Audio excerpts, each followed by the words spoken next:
Ladies and gentlemen, we're going to go now to our panel of experts and get their view on all of this. So first I'd like to introduce them. From Citrix, the VP of Products is Chalan Aras. Chalan, welcome to the event. Good morning. Thank you for allowing me to join you today. Great to have you. And from CenturyLink, it's VP of Access Architecture and Garbelmann. Good morning. Thank you for having me. Good morning, and great to see you as well. So let's talk about opportunities and challenges, and let's just go straight into the opportunities first. So the question is, what are the opportunities related to work from home, related to this work from home trend for ISPs? So Glenn, maybe I can go to you first as a ISP representative from CenturyLink. Would you like to try to have a go at that?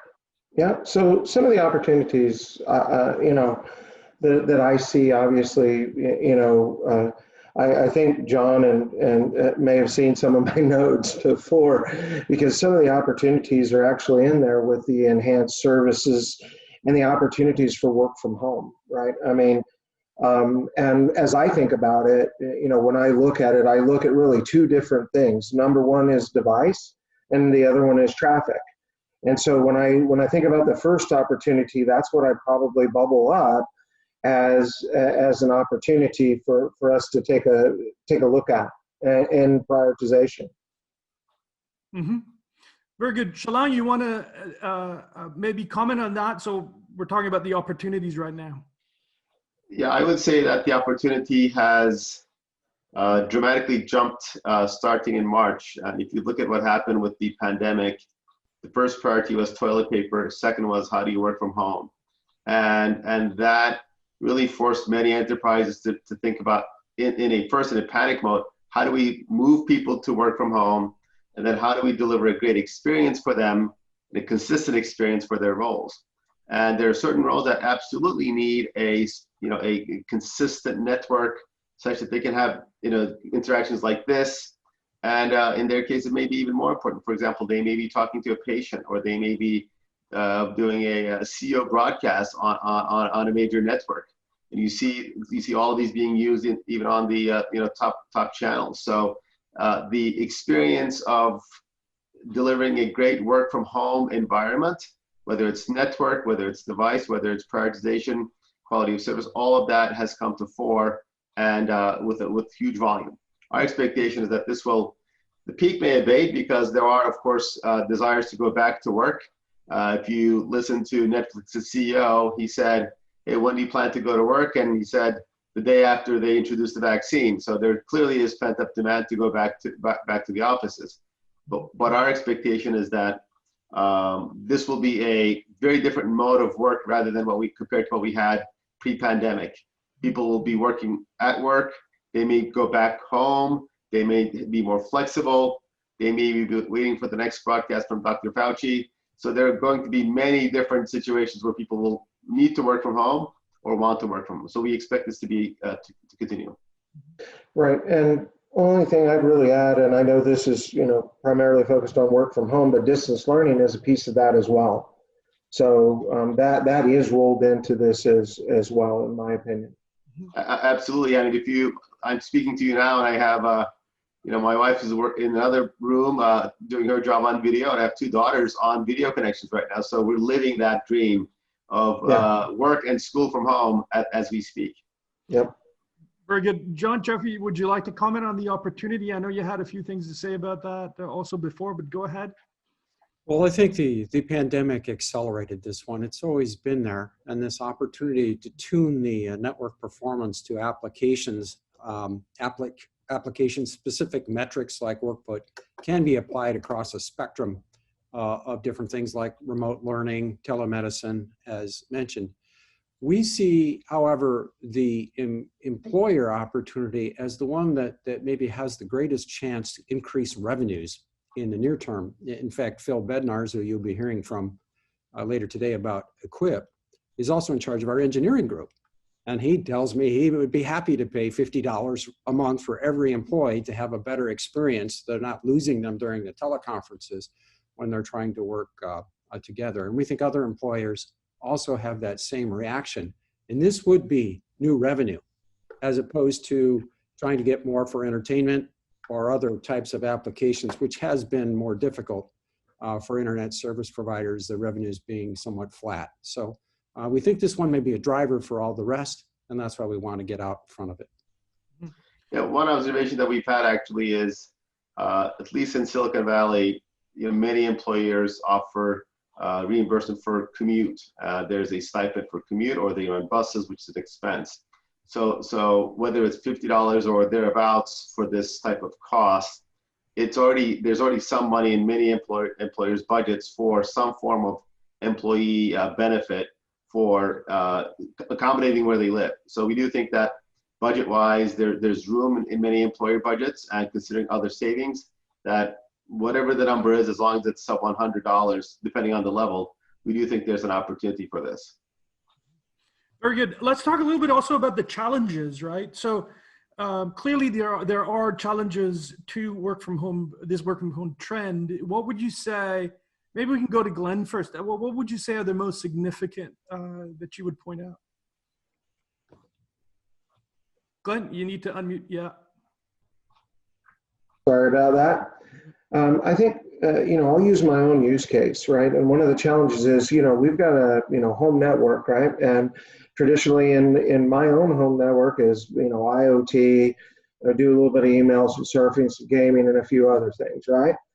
And so now over the connection that we're actually talking on, I mean, this is full-time work for me and has been since March.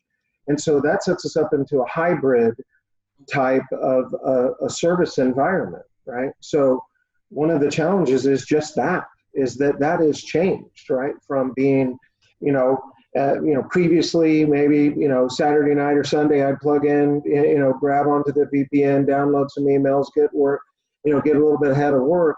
Now this is just, 24/7, the actual work connection, and it's combined with the home experience that was previously stated. So I think that's one of the things that the environment has changed on us dramatically, and we need to respond to that. Mm-hmm. Chalan, you want to add something to that? Yeah, I would say that we have a lot of employees ourselves, so we are able to measure the experience, and we have actually products.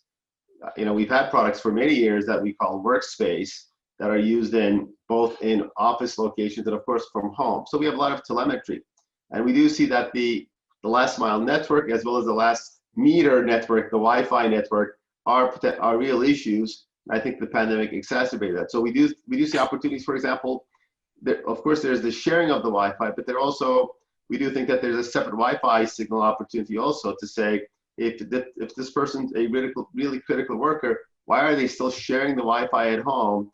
Why not another signal, not just as a SSID, that provides better performance as well as a secure connection to work?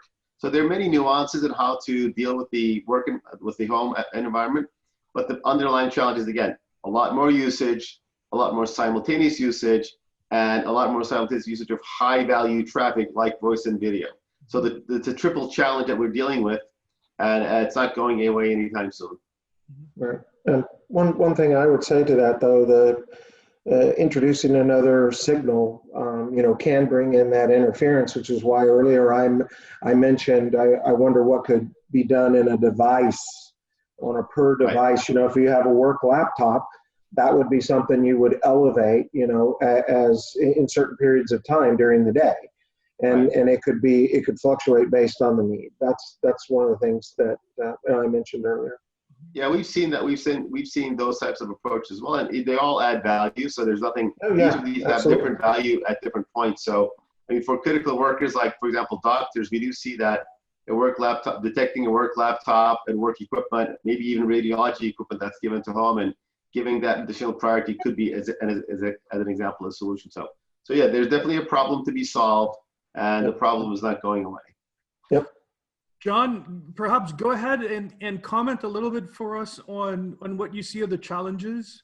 Well, you heard a couple of them, and I'll summarize. One was the prioritization of the work from home data, 2 devices that are being used for that, and that's certainly part of our EQUIPE product and strategy. And the second item was having a second path. whether that's the Wi-Fi in the home or that is the quote unquote fixed line connection to the home. Both of them are sources, from what we can see, significant sources in both cases, problems. For instance, cable networks with the upstream bandwidth having increased. Even buying business class service does not fix that problem. So it needs to be targeted in the learning algorithms to actually improve this component that's related to the employee's productivity. We call it workput. So I understand that, and we're targeting our efforts and our expertise towards solving that real problem that will result in real financial value to employers, and then of course to the entire ecosystem, including the companies like Citrix and CenturyLink and others who will be involved in this. Very good. So I also have a few additional questions, perhaps, and I think John, you nearly already brought up this question, and I'm gonna pose it to, I think, Glenn, because there's perhaps something to be said for teleworkers buying business grade solutions, right? So why don't teleworkers buy business grade solutions from the carriers? Would this solve the problem, do you think?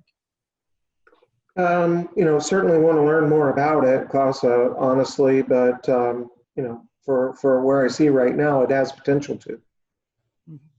Okay.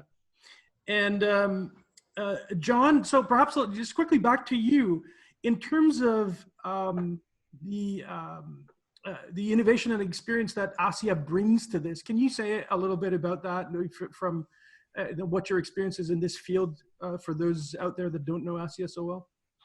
Yes, well, we collect massive amounts of data from 100 million connections, 500 million devices out there subtended by those connections every day, every 15 minutes, sometimes faster than that, down to second level of collection.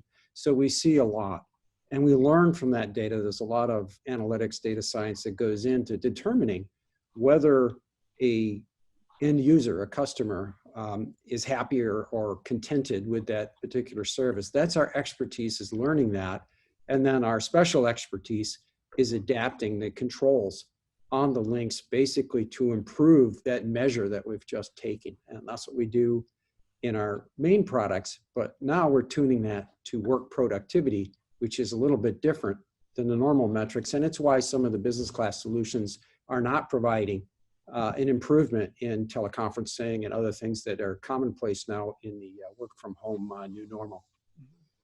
So Chalan, how would you say businesses would know that they're getting value when they actually pay for employee connectivity? Is there a way of knowing that? Well, I mean, businesses are expecting two types of, call it, value. One is the experience, which we've talked a lot about. And the other one is security, because when you're working from home, you are subject to other security risks that are less present, or at least are more accounted for in a business location. So a secure connection, a device that's hardened for outside penetration, are actually important in this case, because normal home devices are really not that. I mean, they're not designed for the ultimate hacker to be hacked. And if you look at businesses, if you can get into one device, you can sometimes have keys to the kingdom, and there are many breaches that have occurred in many companies because of that.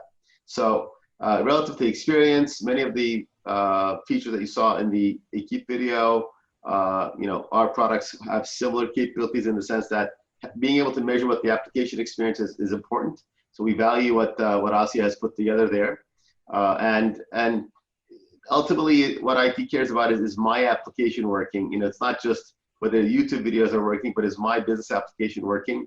So having specific information on the top revenue generating application is the most important part, I think, for a business. And also security, being able to audit, being able to manage, being able to have a secure connection, and being able to have a device that's certified for, call it, and not being penetrable. Those are the things that they do care about, because one security risk is very expensive. Very, very good. And I want to thank all of our panelists for coming on today. And I think those are all excellent insights. So thank you, Chalan, thank you, Glenn, and of course, John Cioffi as well. Thank you. The new normal starts with a strong connection. Learn how you can be a part of the EQUIPE ecosystem.